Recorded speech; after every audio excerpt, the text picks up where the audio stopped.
ಕರ್ನಾಟಕ ರಾಜ್ಯದಲ್ಲಿ ಕಾರ್ಯನಿರತ ಪತ್ರಕರ್ತರ ಮೇಲೆ ಸುಳ್ಳು ಆರೋಪಗಳು ಎಫ್ಐಆರ್ಗಳು ಕೇಳಿ ಬರುತ್ತಿರುವ ಬೆನ್ನಲ್ಲೇ ಈಗ ಕರ್ನಾಟಕ ರಾಜ್ಯ ಕಾರ್ಯನಿರತ ಪತ್ರಕರ್ತ ಸಂಘಧ್ವನಿ ರಾಜ್ಯಾಧ್ಯಕ್ಷರಾದ ಬಂಗ್ಲೆ ಮಲ್ಲಿಕಾರ್ಜುನ್ ಅವರ ನೇತೃತ್ವದಲ್ಲಿ ಹಾವೇರಿಯಲ್ಲಿ ಪ್ರತಿಭಟನೆಯನ್ನ ಹಮ್ಮಿಕೊಳ್ಳಲಾಗಿತ್ತು. ಈ ಪ್ರತಿಭಟನೆಯಲ್ಲಿ ಪ್ರತಿಭಟನಾಕಾರರು ಮತ್ತು ಪತ್ರಕರ್ತರು ಸೇರಿ ಸುಳ್ಳು ಆರೋಪಗಳ ವಿರುದ್ಧ ಘೋಷಣೆಗಳನ್ನ ಕೂಗಿದ್ರು. ಅದಲ್ಲದೆ ಡಿಸಿ ಸೇರಿ ಮತ್ತಿತರ ಅಧಿಕಾರಿಗಳನ್ನ ಸ್ಥಳದಲ್ಲೇ ತರಾಟೆಗೆ ತೆಗೆದುಕೊಂಡ ಪತ್ರಕರ್ತರು ಸುಳ್ಳು ಸುದ್ದಿಗಳನ್ನ ಕೇವಲ ಹರಡುವುದಲ್ಲ, ತನಿಖೆ ಮಾಡಿ ಸ್ಪಷ್ಟನೆಯನ್ನ ನೀಡಿ ಎಂದು ಹೇಳಲಾಯಿತು. ಅಕ್ಕಿ ಖರೀದಿ ಮಾಡಿ, ಅಕ್ರಮ ಅಕ್ಕಿ ಖರೀದಿ ಮಾಡಿ ಆ ರಿಕ್ಷಾಗಳು ಅಡ್ಡಾಡೋದನ್ನು ಬಂದ್ ಮಾಡಿಸಿ ಅದನ್ನು ಕಠಿಣ ಇಲ್ಲ ಅಂದ್ರೆ ಹಳ್ಳಿಗೆ ಒಂದು ಸಂದೇಶ ಕೊಟ್ಬಿಡಿ. ನೀವು ಯಾರಾದರೂ ರಿಕ್ಷಾ ತೊಗೊಂಡು ಹಳ್ಳಿಯಲ್ಲಿ ಬಂದರೆ ನಿಮ್ಮ ರೇಷನ್ ಕಾರ್ಡ್ ರದ್ದು ಮಾಡ್ತೀವಿ, ಅಕ್ಕಿ ಮಾರಾಟ ಮಾಡಿದ್ರೆ ಅಂತ ಹೇಳಿ ಸಂದೇಶ ಆದೇಶ ಮಾಡಿಬಿಡಿ ಸರ್. ಇನ್ನೊಂದು ಸರ್ ದಂಡಾಧಿಕಾರಿಗಳಿಗೆ ಇದು ಮಾಹಿತಿ ಇರುತ್ತೆ, ಪಟ್ಟಿ ಇನ್ಸ್ಪೆಕ್ಟರ್ಗೆಲ್ಲ ಮಾಹಿತಿ ಇರುತ್ತೆ, ಎಲ್ಲೆಲ್ಲಿ ಕಲೆಕ್ಟ್ ಮಾಡ್ತಾರೆ ಮಾಡ್ತಾರೆ, ಅವ್ರ ಮೇಲೆ ಸೂಕ್ತ ಕ್ರಮ ತಗೊಳ್ಳಿ. ಯಾಕಂದರೆ ಆ ನ್ಯಾಯಬೆಲೆ ಅಂಗಡಿ ತಗೋ ಇವ್ರು ಖರೀದಿ ಮಾಡ್ತಾ ಇರ್ತಾರೆ. ಏನು ಮಾಡ್ತಾರೆ ನ್ಯಾಯಬೆಲೆ ಅಂಗಡಿ ಏನು ಮಾಡ್ತಾರೆ ಇವರು. ಹಾಗಾಗಿ ತಹಸೀಲ್ದಾರ್ ಮೇಲೆ ಮಾಡಿರಿ, ಆಮೇಲೆ ನಿರಂತರವಾಗಿ ಎಲ್ಲ ಪತ್ರಕರ್ತರ ಮೇಲೆ ಸುಮ್ಮನೆ ಇವೇನು ಪಬ್ಲಿಸಿಟಿ ಮಾಡೋದು ಅಲ್ಲೇ ಅದು ಸ್ವಲ್ಪ ತಾವು ಲಕ್ಷ್ಯ ವಹಿಸಿ. ಸ್ವಲ್ಪ ಸಾವಿರ ಮಾತ್ರ ಅಕ್ರಮ ಅಕ್ಕಿ ಗೋಡನ್ಗಳು ಅಂತ ಏನಿರೋದಿಲ್ಲ ಸರ್. ಅದಾವ ಸರ್, ಅವನು ನಿಮಗೆ ಮಾಹಿತಿ ಕೊಡಿ. ನಾವು ಇಲಾಖೆ ಇದೆ, ಇಲಾಖೆ ಪರವಾಗಿ ನಾವು ಕೆಲಸ ಮಾಡ್ತೇವೆ ಸರ್. ಅದು ಸಂಪೂರ್ಣ ಜವಾಬ್ದಾರಿ ನೀವು ತೊಗೊಂಡ್ರೆ ಮಾತ್ರ ಅದು ಗೋಡೌನ್ ಬಂದಾಗಲಿಕ್ಕೆ ಸಾಧ್ಯ. ಅದು ಇಲಾಖೆ ಅಕ್ಕಿ ಮಾರಾಟ ಮಾಡ್ತಕ್ಕಂಥ ಇದು ಅದೇ ನಿಮ್ಮ ಏನು ರೇಷನ್ ಅಂಗಡಿ ಇದೆಯಲ್ಲ ರೀ, ಅವ್ರು ಮಾಡೋಕ್ಕೆ ಸಾಧ್ಯನೇ ಇಲ್ಲ ಸರ್. ಅದ್ರ ಸಂಪೂರ್ಣ ಶಾಮೀಲ್ದಾರ ಸರ್. ನೀವು ಬೆಂಡ್ ಎತ್ತಿದ್ರೆ ಮತ್ತೆ ಅವ್ರು ಬೆಂಡ್ ಆಗ್ತಾರೆ. ಇದ್ರ ಬಗ್ಗೆ ಸ್ವಲ್ಪ ನೀವು ಯಾಕಂದ್ರೆ ಇದ್ರ ಬಗ್ಗೆ ನೀವು ಕಾನೂನು ಕ್ರಮ ತಗೊಂಡು ನಿಮ್ಮ ಪವರ್ ಐತಿ, ನಮ್ಗೆ ರಕ್ಷಣೆ ಸಿಗುತ್ತೆ ಅಂತ ನಾವು ನಂಬ್ಕೊಂಡು ಬಂದಿದ್ದೇವೆ ರೀ. ತಾವು ಜಿಲ್ಲಾ ದಂಡಾಧಿಕಾರಿ, ಹಾಗಾಗಿ ಸಂಪೂರ್ಣ ತಮ್ಮ ಜವಾಬ್ದಾರಿ. ಉದ್ದಾಟದ ಪ್ರತಿಭಟನೆ ಅದೇನು ಮಾಡ್ತಾರಲ್ಲ, ನಾವು ಏನಂತ ಶಾಂತತೆ ಕೊಡ್ತಾ ಇದ್ದೇವೆ. ನ್ಯಾಯಯುತ ಬೇಡಿಕೆ ಮಾಡಿ. ಹಾಗಾಗಿ ತಮ್ಮ ಬೇಡಿಕೆ ಏನಿದೆ, ಇಲಾಖೆಗಳಿದ್ದಾವೆ, ಇಲಾಖೆ ಜೊತೆಗೆ ನಾವು ಕೂಲಂಕುಷವಾಗಿ ಚರ್ಚೆಯನ್ನು ಮಾಡಿ ಇದರಲ್ಲಿ ಯಾರು ತಪ್ಪಿತಸ್ಥರಿದ್ದಾರೆ ಅವರಿಗೆ ಶಿಕ್ಷೆ ಆಗಲಿ ಅಂತ ಬಿಟ್ಟು ನಾವು ತಮಗೆ ಮನವರಿಕೆ ಮಾಡ್ತೀವಿ. ಪತ್ರಕರ್ತರ ಮೇಲೆ ಹಲ್ಲೆಯನ್ನ ನಡೆಸಿ ಬಳಿಕ ಅವರ ಮೇಲೆ ಸುಳ್ಳು ಪ್ರಕರಣ ದಾಖಲಿಸಿರುವಂತದ್ದು ಅತ್ಯಂತ ಖಂಡನೀಯ ಮತ್ತು ಪ್ರಜಾಪ್ರಭುತ್ವದ 4ನೇ ಅಂಗವಾದ ಮಾಧ್ಯಮ ಸ್ವಾತಂತ್ರ್ಯದ ಮೇಲೆ ನಡೆದಿರುವಂತಹ ಗಂಭೀರ ದಾಳಿಯಾಗಿದೆ. ಸತ್ಯಾಂಶವನ್ನ ಜನರ ಮುಂದೆ ತರುವ ಜವಾಬ್ದಾರಿ ಹೊಂದಿರುವ ಪತ್ರಕರ್ತರನ್ನ ಬೆದರಿಸುವುದು, ಹಲ್ಲೆ ನಡೆಸುವುದು ಹಾಗೂ ಸುಳ್ಳು ಪ್ರಕರಣಗಳಲ್ಲಿ ಸಿಲುಕಿಸುವುದು ಪ್ರಜಾಪ್ರಭುತ್ವದ ಮೌಲ್ಯಗಳಿಗೆ ವಿರುದ್ಧವಾಗಿದೆ. ಇಂತಹ ಘಟನೆಗಳು ಪತ್ರಕರ್ತರಲ್ಲಿ ಭಯದ ವಾತಾವರಣವನ್ನ ನಿರ್ಮಿಸಿ ಮುಕ್ತ ಪತ್ರಿಕೋದ್ಯಮಕ್ಕೆ ಧಕ್ಕೆಯನ್ನ ಉಂಟು ಮಾಡ್ತಾ ಇದೆ. ಆದ್ದರಿಂದ ಕರ್ನಾಟಕ ಕಾರ್ಯನಿರತ ಪತ್ರಕರ್ತರ ಧ್ವನಿ ಸಂಘಟನೆಯು ಈ ಘಟನೆಯನ್ನ ತೀವ್ರವಾಗಿ ಖಂಡಿಸ್ತಾ ಇದ್ದು ಈ ಕೆಳಕಂಡ ಬೇಡಿಕೆಗಳನ್ನ ಈಡೇರಿಸುವಂತೆ ತಮ್ಮಲ್ಲಿ ಮನವಿಯನ್ನ ಮಾಡಿಕೊಳ್ತಿದ್ದೇವೆ. ನಮ್ಮ ಪ್ರಮುಖ ಬೇಡಿಕೆಗಳು: ಪತ್ರಕರ್ತರ ಮೇಲೆ ಹಲ್ಲೆಯನ್ನ ನಡೆಸಿದ ಎಲ್ಲ ಆರೋಪಿಗಳನ್ನ ತಕ್ಷಣವೇ ಬಂಧಿಸಿ ಕಾನೂನು ಕ್ರಮ ಜರುಗಿಸಬೇಕು. ಪತ್ರಕರ್ತರ ವಿರುದ್ಧ ದಾಖಲಿಸಿರುವ ಸುಳ್ಳು ಪ್ರಕರಣಗಳನ್ನ ಕೂಡಲೇ ಹಿಂಪಡಿಬೇಕು.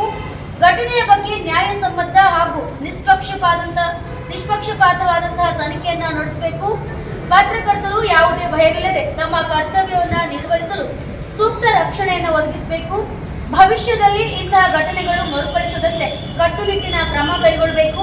ಸಂಬಂಧಪಟ್ಟ ಆರೋಪಿಗಳ ಮೇಲೆ ಈ ಮೊದಲು ಇಂತಹ ಪ್ರಕರಣಗಳಿದ್ದಲ್ಲಿ ಶಾಂತಿ ಸುವ್ಯವಸ್ಥೆ ಕಾಪಾಡುವ ಉದ್ದೇಶದಿಂದ ಆರೋಪಿಗಳ ಮೇಲೆ ರೌಡಿ ಶೀಟರ್ ಅನ್ನ ತೆಗೆದು ಗಡೀಪಾರು ಮಾಡಬೇಕೆಂಬುದು ನಮ್ಮ ವಿನಂತಿ. ಜೊತೆಗೆ ನಮ್ಮ ಮನವಿಗೆ ತುರ್ತು ಸ್ಪಂದನೆಯನ್ನ ನೀಡಿ ನ್ಯಾಯಯುತ ಕ್ರಮ ಕೈಗೊಳ್ಳುವ ಮೂಲಕ ಪತ್ರಕರ್ತರ ಹಕ್ಕುಗಳನ್ನ ರಕ್ಷಿಸಬೇಕೆಂದು ವಿನಂತಿಸಿಕೊಳ್ತೇವೆ. ಇಲ್ಲವಾದಲ್ಲಿ ಕರ್ನಾಟಕ ಕಾರ್ಯನಿರತ ಪತ್ರಕರ್ತರ ಧ್ವನಿ ಸಂಘಟನೆಯು ರಾಜ್ಯಾದ್ಯಂತ ಉಗ್ರ ಹೋರಾಟವನ್ನು ನಡೆಸಬೇಕಾಗುತ್ತದೆ. ಇದಕ್ಕೆ ಸಂಬಂಧಪಟ್ಟ ಆಡಳಿತವೇ ಸಂಪೂರ್ಣ ಹೊಣೆಗಾರರಾಗಿರ್ತಾರೆ.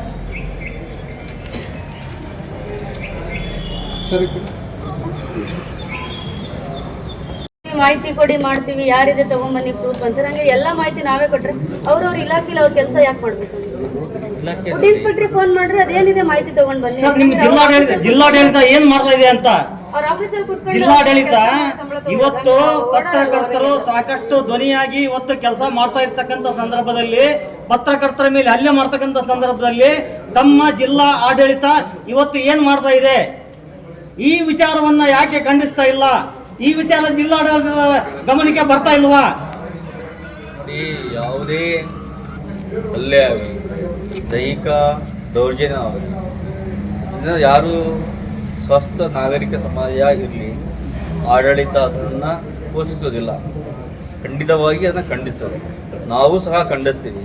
ಯಾರು ತಪ್ಪಿತಸ್ಥರಿದ್ದಾರೋ ಅವರಿಗೆ ಶಿಕ್ಷೆ ಆಗ್ತದೆ. ಸರ್ ಪೊಲೀಸರ ಮೇಲೇನ ESI ಅವ್ರ ಮೇಲೇನೋ ಆ ಹಲ್ಲೆ ಆಗ್ತೈತೆ ಅಂತ ಹೇಳಿದ್ರೆ ಕಾನೂನು ವ್ಯವಸ್ಥೆ ಎಲ್ಲೈತಿ ಅಂತ, ಎಲ್ಲೈತಿ ಕಾನೂನು ವ್ಯವಸ್ಥೆ ಎಲ್ಲೈತಿ?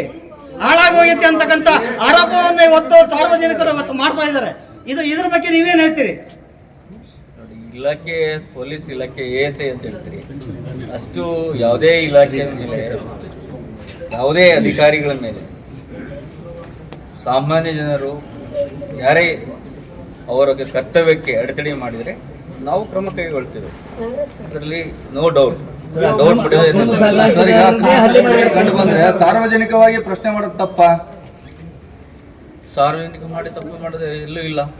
ಮತ್ತೆ ಈಗ ಪೊಲೀಸ್ರೆ ನೀವ್ ಯಾರು ಕೇಳಕ್ಕೆ, ನೀವ್ ಯಾರು ಹಿಡಿಯಕ್ಕೆ ಅಂತ ನಮಗೆ ಅವರು ದಬ್ಬಾಳಿಕೆ ಮಾಡ್ತಾರ ಅಂದ್ರೆ ಕೇಳಕ್ ಸಾರ್ವಜನಿಕರಿಗೆ ತಕ್ಷಣ ಅಲ್ಲಿ ಸಂಬಂಧಪಟ್ಟವರು ಇವರೇ ಮಾಹಿತಿ ಕೊಡ್ತಾರೆ, ಪೊಲೀಸರೇ ಕೊಡ್ತಾರೆ, ಪೊಲೀಸರ ಮಾಹಿತಿ ಕೊಡ್ತಾರೆ ಅವ್ರಿಗೆ. ನಿಜವಾಗ್ಲೂ ಕೊಡ್ತಾರೆ. ನೀವ್ ಯಾರು ಹಿಡಿಯಕ್ಕೆ, ನೀವ್ ಯಾರು ಕೇಳಕ್ಕೆ ಅಂತ ನಮ್ಮನೆ ಇದು ನಮಗೆ ಹೇಳಿ ಮಾಡ್ತಾರೆ. ಅಂತಾರೆ. ಎಲ್ರಿಗೂ ಮಂತ್ಲಿ ಹಣ ಹೋಗ್ತದೆ ಸರ್, ಆರೋಪ ಇದೆ. ಪ್ರತಿ ಸರಿ ಅವರು ನಾ ಸಂಡೇಲಿ ಇದ್ದೀನಿ, ನಾ ಹೊರಗಿದ್ದೀನಿ, ಅದೇನಿದೆ ಪ್ರೂಫ್ ತಗೊಂಡ್ ಬನ್ನಿ, ಆಮೇಲೆ ನೋಡೋಣ, ನಾನು ಈಗ ಊರಲ್ಲಿ ಇಲ್ಲ, ಇದೇ ವಿಚಾರ ಸರ್. ಪ್ರತಿ ಕಾಲ್ ರೆಕಾರ್ಡಿಂಗ್ ಕೊಡ್ತೀವಿ ಫುಡ್ ಇನ್ಸ್ಪೆಕ್ಟರ್, ಅವ್ರು ಇದೇ ವಿಚಾರ ಹೇಳು, ಇವತ್ತು ಸಂಡೇ ನಾ ಬರಕ್ಕಾಗಲ್ಲ, ಇವತ್ತು ನಾವು ಹೊರಗಿದ್ದೀವಿ, ಅದೇನಿದೆ ತಗೊಂಡ್ ಬನ್ನಿ ನೋಡೋಣ, ನೀವ್ಯಾಕೆ ಹೋಗ್ತೀರಾ ಅವನ್ನೆಲ್ಲ ಮಾಡಕ್ಕೆ?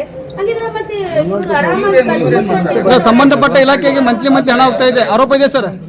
ಸಂಬಂಧಪಟ್ಟ ಇಲಾಖೆಗೆ ಮಂತ್ಲಿ ಹಣ ಕೊಡ್ತಾ ಇದ್ರೆ ಇದು ಆರೋಪ ಇದೆ. ಇದ್ರ ಬಗ್ಗೆ ಏನ್ ಹೇಳ್ತೀರಾ? ಪ್ರತಿಯೊಂದು ಸಂಬಂಧ ಇಲಾಖೆಗೆ ಮಂತ್ಲಿ ಹಣ ಕೊಡ್ತಾರೆ ಅಂತ ಆರೋಪ ಇದೆ.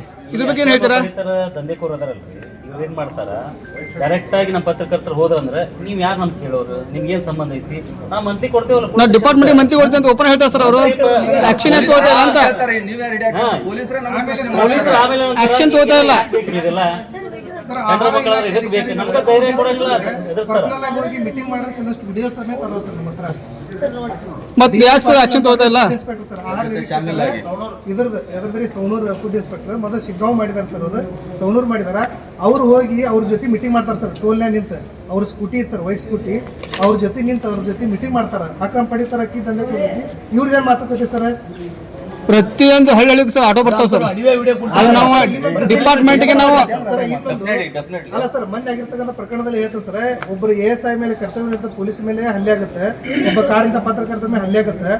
EC ಆಕ್ಟ್ ಹೆಂಗ್ ಆಗ್ತಾರ ಅಂದ್ರೆ ಸರ್, ಅವರು ಇದು ಪಡಿತರಕ್ಕಿ ಗಾಡಿದ ಸುಳ್ಳು ಕೇಸ್ ತರ ಒಂಥರ ಸಣ್ಣ ಡಮ್ಮಿ ಕೇಸ್ ತರ ಆಗ್ತಾರೆ. ಹೆಂಗ್ ಆಗ್ತಾರ ಸರ್, ಒಂದು ಅಶೋಕ್ ಲೇಲ್ಯಾಂಡ್ ಗಾಡಿಯಲ್ಲಿ 90 ರಿಂದ 100 ಪ್ಯಾಕೆಟ್ ಅಕ್ಕಿ ಇದೆ ಸರ್, ಅದ್ರಾಗ 50 kg ಬ್ಯಾಗ್. ಇವ್ರು ಏನು ತೋರಿಸ್ತಾರೆ ಸರ್, 40 kg 40 ಬ್ಯಾಗ್ ತೋರಿಸ್ತಾರೆ ಸರ್. ಅದು ಪೂರ್ತಿ ಬರ್ತಿದ್ದು ನಮ್ಮ ಹತ್ರ ವಿಡಿಯೋನ ಐತೆ ಸರ್. 40 kg 40 ಬ್ಯಾಗ್ ಕೊಡ್ತೇವೆ ಸರ್, ಅಶೋಕ್ ಲ್ಯಾಂಡ್ ಫುಲ್ ಮಾಡಿ ತೋರಿಸ್ಬಿಡ್ಲಿ ಅವ್ರು, ಪೂರ್ತಿ ಭರ್ತಿ ಮಾಡಿ.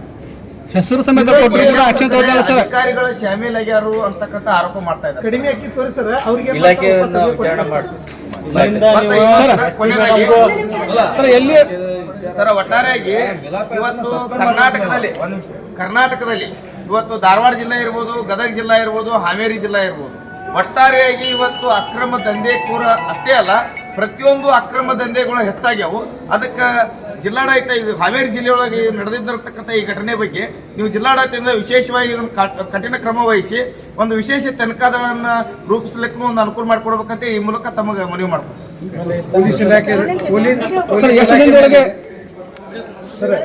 ಪೊಲೀಸ್ ಇಲಾಖೆ ಮೇಲೆ ಖಡಕ್ ಒಂದು ಆದೇಶ ಮಾಡ್ರಿ.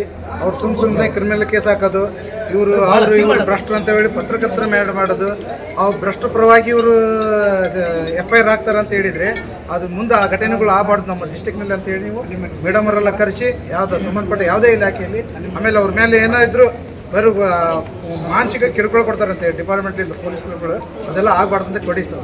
ಡಿಪಾರ್ಟ್ಮೆಂಟ್ ಕಾಲ್ ಮಾಡಿದ್ರೆ ಒಳ್ಳೆ ಸಂದೇಶ ಬರ್ಬೇಕು ಸರ್. ದಯವಿಟ್ಟು ಸರ್ ರಿಕ್ವೆಸ್ಟ್ ಎಲ್ಲರೂ